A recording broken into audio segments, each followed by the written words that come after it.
All right, the president lays out his goal for health care in his address to Congress last night. Tonight, I am also calling on this Congress to repeal and replace Obamacare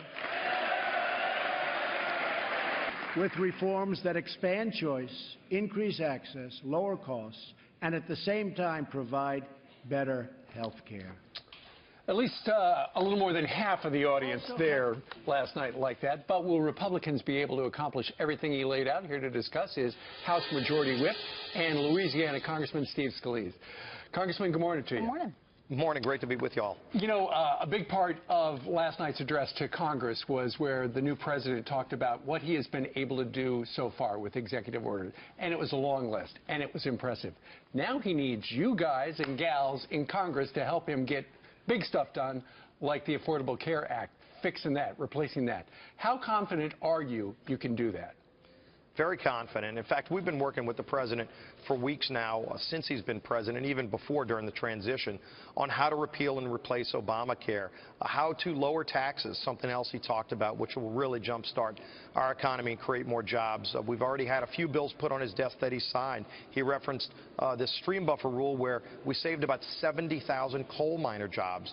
So he's really been very busy working with us in Congress, which has been very refreshing because we didn't have that kind of working relationship with President Obama. So President Trump has been very hands-on already, making sure he's working with us so that we can get bills on his desk to get this country back on track. So Senator Rubio was just on with us, and he says that there's differences about how to repeal and replace Obamacare. We don't have a problem with the differences. We have to work it out.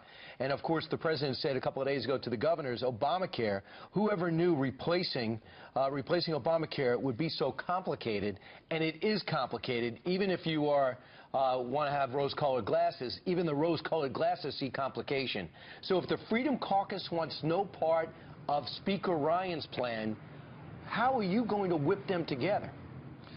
Well, we're talking to them on a regular basis. You know, there's no one bill that anybody could write on their own that's going to get 218 votes to pass, because you've got to have a lot of other people with different ideas. But the good news is we're talking about those ideas. And there are a lot of good ones out there.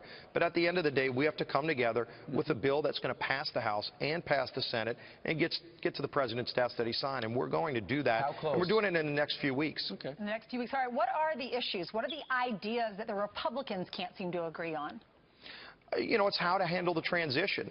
There are millions of people on Obamacare. I hear from all the time. In my own district in southeast Louisiana, we constantly hear from people who are on Obamacare and don't like it. It doesn't work for them. It's too expensive.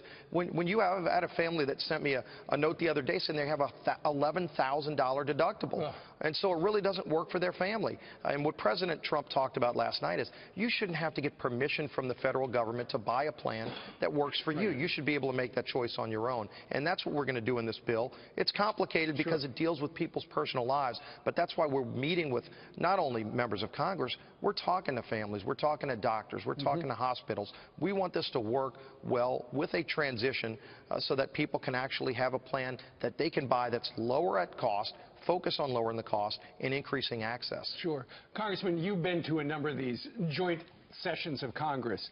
Have you ever in your life seen the kind of display of partisanship as we saw last night? For instance, here we see some of the Democrats who were giving thumbs down when the president was talking about the Affordable Care Act. Senator Mike Lee of Utah said the Democrats were hissing at different times. They didn't clap. They walked out before the president of the United States left the chamber. What did you think about their reaction? Yeah, well, you know, that shows that they really don't get what the American people just went through over the last few months of a very contentious election. But the American people made a loud and clear message that they want change. They want a different approach to running Washington. They want Washington that actually is listening to them. What you saw is it was a very unifying, bipartisan speech. But you saw Democrats sitting down when President Trump said, we need to stop terrorists from coming into the United States.